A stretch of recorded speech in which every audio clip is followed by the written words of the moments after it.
你平時係咪成日都忙到周身骨痛，並且連休息嘅時間都冇？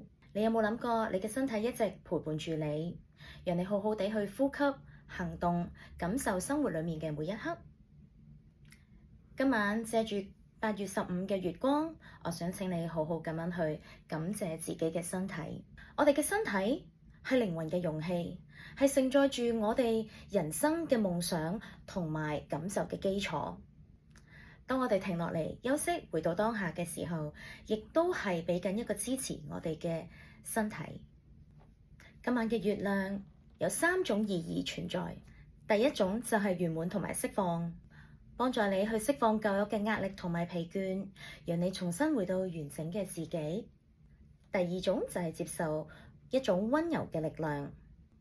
溫柔、溫暖嘅力量可以滋養我哋嘅身體，並且讓我哋更加接近呢一個嘅潛意識，讓我哋潛意識之門打開，去啟動呢個愛同埋更強大嘅能量。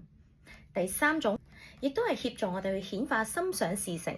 你嘅意圖、你嘅想法都會通過吸引力法則去與呢個宇宙去連接，並且咧讓呢一啲豐盛咧源源不絕咁樣流進我哋嘅身體同埋我哋嘅生活裡面。今晚喺月光底下，我想邀請你跟我做呢一個嘅動作。吸氣，感受氣息流入每一個嘅細胞；